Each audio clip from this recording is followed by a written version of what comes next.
80,000 zilikufa hapa North Horr. Nasikia kwa Manyata wengine wamepoteza mbuzi kama 20,000 pale pengine. Wengine anasema ng'ombe karibu 35,000, pale nyingine imekwisha. Ngamia ndio hiyo, hata punda imeanza kufa.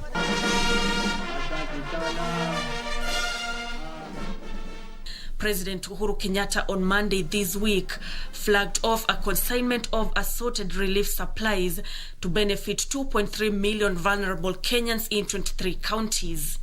This flagging ceremony I see as a ceremony of flagging off a caravan of hope,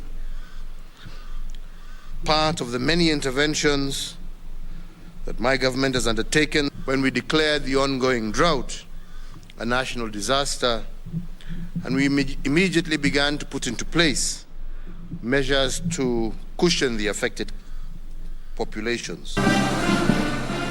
Nancy Okware, Lunchtime News. Residents of Tua area in Mwengi constituency, Kitui County, have lamented over poor road network in the area, saying the situation has made transport and movement of goods and services in the area a nightmare. The residents have called for a speedy solution to the situation, saying they are bound to get worse with the onset of the rains. At around noon, Mulu's family leaves Mwingi Level 4 Hospital mortuary with the body of their kin for a funeral. But upon reaching Thua area, the road is impassable, forcing them to walk for 7 kilometers. Tulitoa mwili mahali kitu kama kilomita 7 hivi.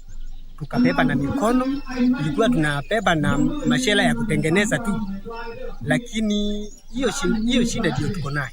Their experience paints the picture of challenges confronting residents of Thua area due to poor road network. Kama wakina mama, wakati watataka kujifungua, lazima tuwabebe kwa miti, tufunganishe miti, tuwabebe. Wakati mwingine anaweza kujifungulia kwa njia, na ukiangalia hawezi tembea, hakuna gari. Wakati mwingine tunaweza tembea kwa around 10 kilometers bila kupata gari. The residents have expressed great concern over what they term as neglect in especially road infrastructure development. Kwa sababu sisi tuko Kenya na tuko na viongozi. Hata sasa hii viongozi wanaendelea na kumaliza muhula yao. Tunaomba serikali ya county, kwa sababu tunajua hiyo barabara ilikuwa imewekwa katika mradi wa miaka karibu 2 imepita, lakini hiyo barabara ilisimama. Na tujui kwa nini hiyo barabara ilisimama. Ben Chumba, Lunchtime News. Candidates and exam stakeholders in the coastal region have been assured of adequate security during this year's Kenya Certificate of Primary Education and Kenya Certificate of Secondary Education examinations. Coast Regional Commissioner John Elungata said no effort will be spared to rid the exams of irregularities.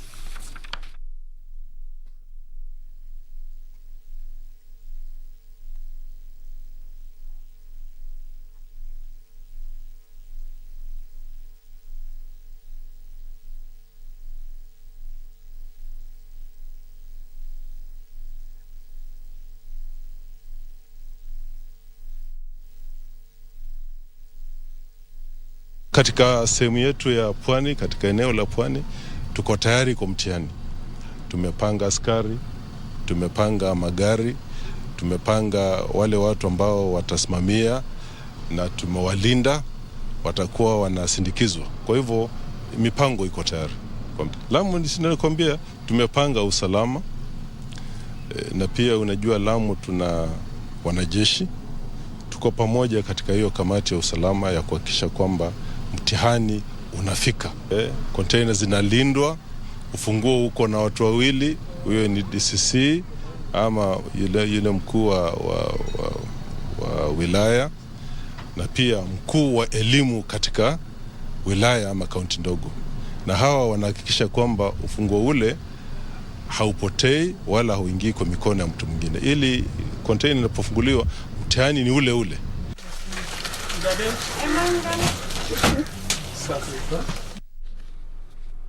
Stakeholders have called for urgent intervention on the skyrocketing food prices that have made many basic commodities unaffordable, while acknowledging the economic downturn occasioned by COVID-19 pandemic. Willie Kimani, the Chief Commercial Officer of Niva Supermarket, challenged retailers to be more vigilant in implementing price adjustments from suppliers in a bid to protect consumers. Kimani, who was speaking during the official opening of the supermarket's 81st branch at the Imara shopping mall.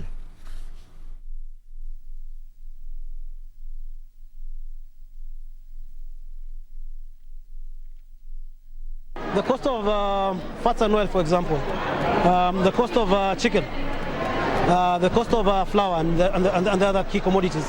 One, of course, because of the global challenges that came in because of COVID, the supply issues.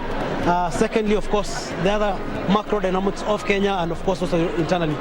So there's still a lot. But what we say as Naivas is we're going to promise you to be the gatekeepers, such that you're not just going to allow price changes to come from suppliers and we just implement. No, we ask hard questions. Why is there a price change? Why can't we be able to do this? If another person, one of the suppliers, is able to hold, then we hold on with that supplier and we force that particular bit. That is a Kenyan promise for a local retailer, because the more the prices go up, that means less items on the basket. So we actually promise to be within that, but unfortunately we have to say we need a national conversation on how we can be able to control the prices. The Director of Public Prosecution, Nordin Haji, has called for creation of a department within the Teachers Service Commission to deal with affirmative action for teachers in regions that have difficulties and find solutions to facilitate access to education. Haji decried the acute shortage of teachers in Northeastern region, mainly occasioned by the terror attacks. Nai Zainab Said has the reports. Over 1,000 non-local teachers quit Northeastern region at the height of terror attacks that claimed lives of dozens of tutors in 2014.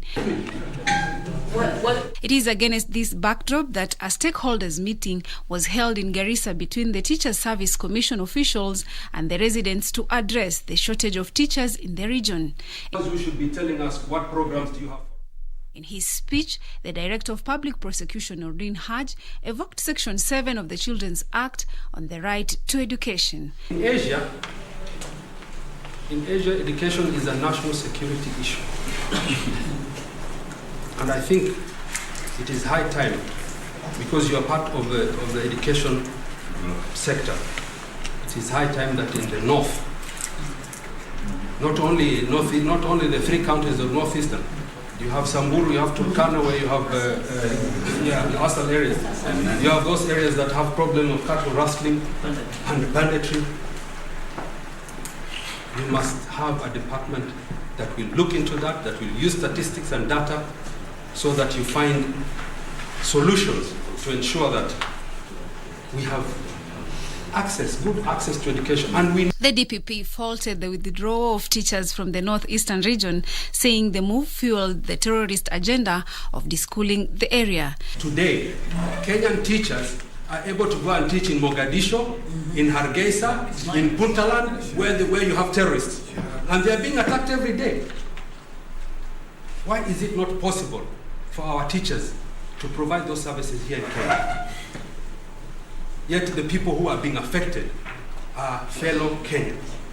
He called on TSC to create a department to deal with affirmative action for teachers in regions that have difficulties and find solutions to ease access to education. For Lunchtime News, I'm Zainab Said. Kenya has today joined the rest of the world in marking World Non-Governmental Organizations Day amidst calls for peace, free and fair elections. The NGO Council Chair, Stephen Chiboi, is calling on the political class to shun divisive politics and be peace ambassadors during this year's electioneering period. Chiboi spoke during the celebrations of the global event at the Council's headquarters in Nyayo House, where different non-governmental organizations were represented. He urged NGOs to be in the forefront in championing for peace during this season. Our NGOs who have been complementing what the government is doing to make sure peace prevails in our country. We also want to appeal to all our politicians, all our leaders, wherever they are, as they go around the country selling their policies, selling the manifestos of their parties, to ensure that they sell policies that will help the country move forward and policies that will make sure we champion the interests of the people. When leaders who champion for good governance, leaders who are corrupt-free, leaders who make sure that whatever we believe in as a nation is also realized.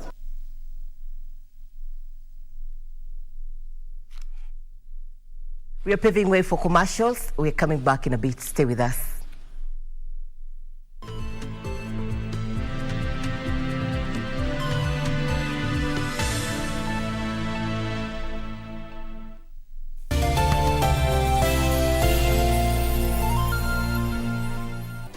Do you have a news story to share with KBC? Get in touch swiftly on email news@kbc.co.ke or call 0723-892-654 or 0734-780-124.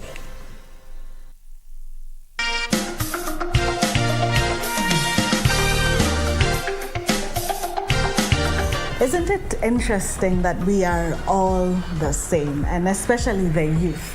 They all have similar needs, but they are quite inspiring. Funny enough, we have, as parents and stakeholders, have come together just to ensure that we inform them, we sensitize, we train, we teach, and we also provide them with the necessary gadgets or tools that can help them. What I'm going to put in place is to reach out to the people and again to work hard besides on the support to the girl child. Because actually it's really bad when we were challenged that we are number 2 in the country in terms of early pregnancy. Civil society organizations in the country have called for electoral integrity and good leadership ahead of the upcoming general election. Under the umbrella the Angaza movement, the lobby groups are seeking to enlighten citizens on their right to demand for transparent, accountable, credible, free and fair elections, even as they implored on citizens to cast their vote wisely and elect credible leaders. Speaking in Embu town on Saturday, where the movement held a public engagement forum with locals, the activists called on voters to carefully vet aspirants to ensure they elect leaders who can deliver on their election promises. When you don't have good leaders, you cannot have a good country. And what you're trying to help our people to understand that, for that to happen, we must choose good leaders. Haipo haja ya kupiga kura na wale ambao wanaokuja kuwa viongozi sio wale ambao sisi tunaowahitaji.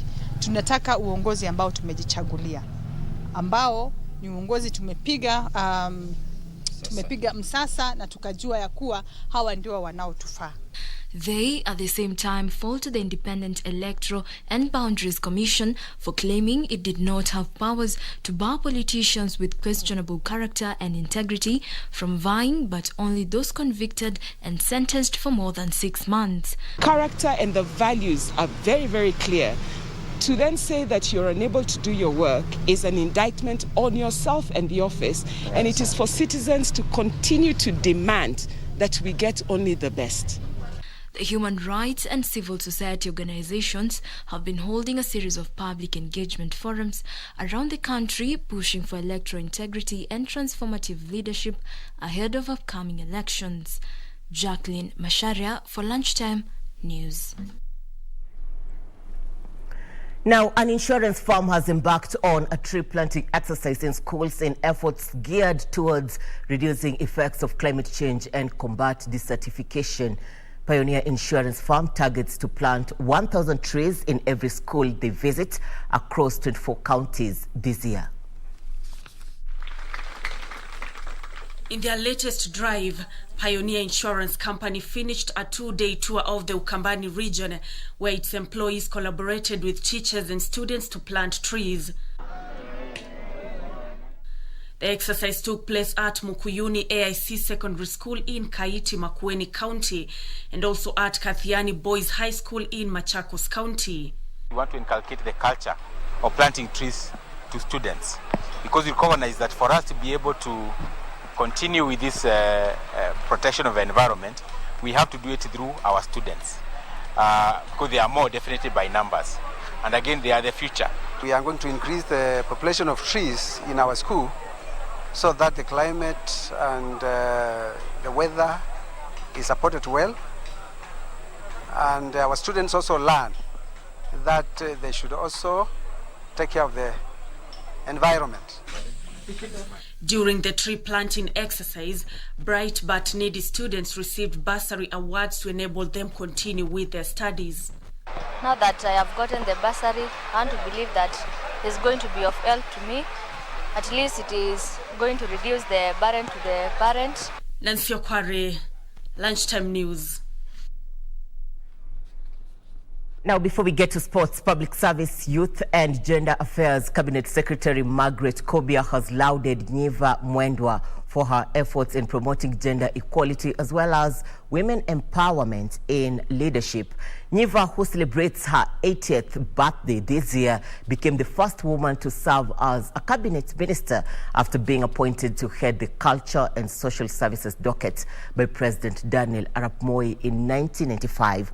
The former Kitui West Member of Parliament becomes the latest recipient of the Trailblazers Award after Grace Onyango, Kenya's first female MP, and former Karachuonyo Member of Parliament Phoebe Asio were presented with the award earlier this week. A staunch believer in her cause, wise leader and inspiration, these are but some of the many commendations heaped on Niva Mwendwa by her peers as she became the latest recipient of the Trailblazers Award.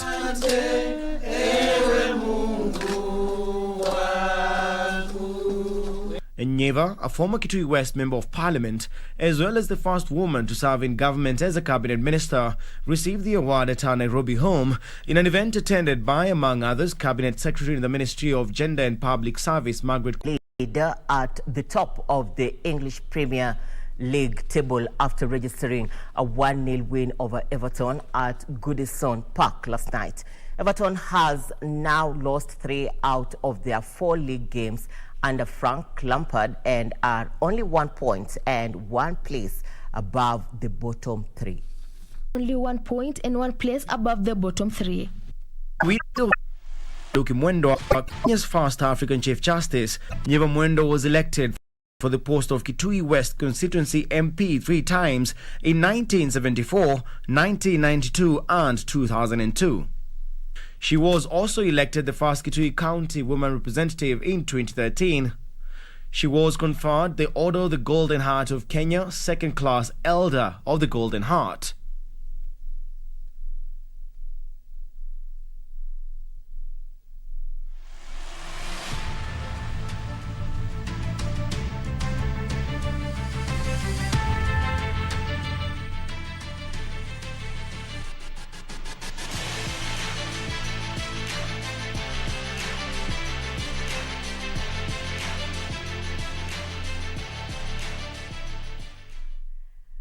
Time for Channel 1 Sports News. Rafael Nadal maintained his unbeaten start to 2022 after beating British number 1 Cameroon Norrie 6-4, 6-4 to win the Mexican Open. Nadal, who beat incoming world number 1 Daniil Medvedev in last 4, lifted the title in Acapulco without dropping a set. At the end of last year, the Spaniard thought he might have to retire because of a foot injury, but has won all 3 tournaments he has played this year. He won his 21st major title at the Australian Open, while victory over Norrie extended Nadal's career best winning start of the season to a 15th victory. For the 4th time.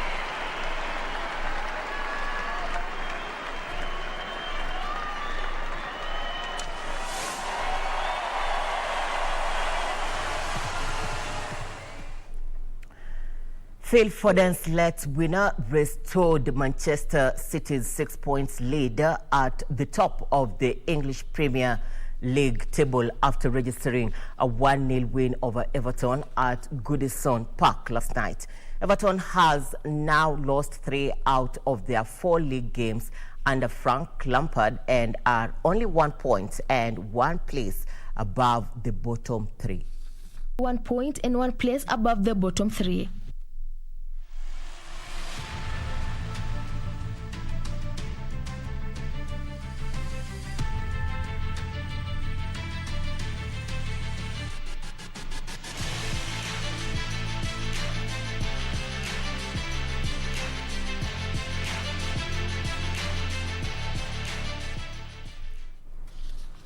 Let's get back to some news making headlines on the political angle. Politicians allied to Azimio la Umoja have been urged to put aside their ambitions and give way for the formation of a strong political alliance that will deliver a win in the August general election.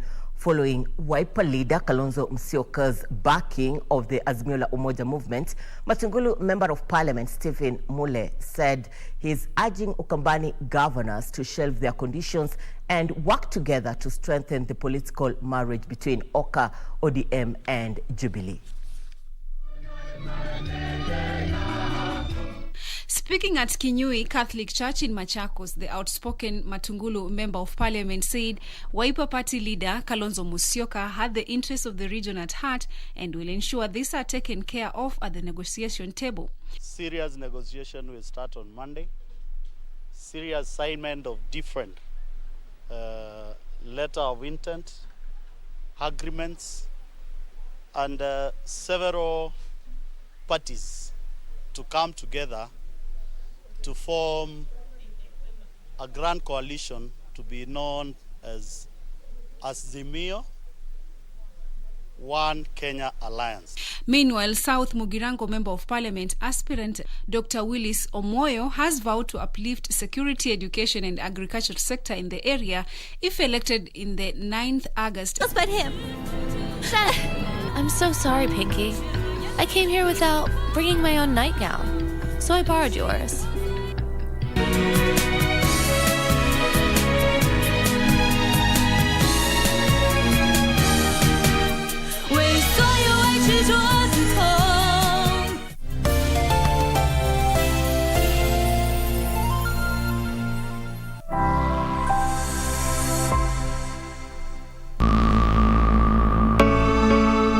We are here and we are strong. Let's be counted as we move on. Make a difference, change lives as we tell our different stories. We are capable, beautiful. We are born to do great things. We're unstoppable, incredible, 'cause we're differently abled, differently. Eleanor Roosevelt says, "The future belongs to those who believe in the beauty of their dreams." In this episode, we feature Dorcas, who is pursuing media studies, and Esther and Okumu, a couple who are deaf. My name is Jen Theuri, and you are watching Abled Differently. Dorcas is almost actualizing her dream of working in the media. Currently, she's a student at the Kenya Institute of Mass Communication, and she got a chance to interact with our producers. Take a look. Stand by, everyone. 5, 4, 3, 2, 1. Action. Shukran mtazamaji kwa kuweza kuungana nasi asubuhi ya leo. Hii ni Kuzacha. I am Dorcas Chepkemoi, 19 years old. I was born and raised in Bomet County. Growing up, I used to love media, and I would really watch TV and look up to those actors. And I'd love to tell stories and make people understand a story and love it. So I told myself I'd be a scriptwriter one day.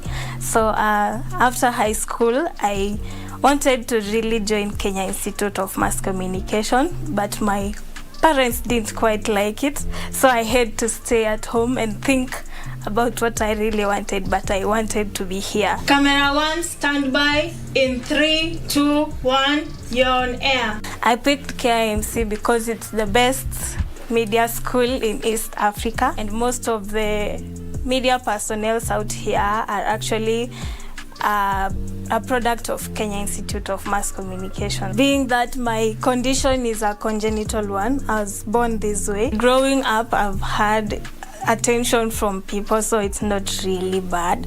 But when people pity me, it feels bad because I feel like telling them I'm okay because I was born this way. My first day in school was quite nice.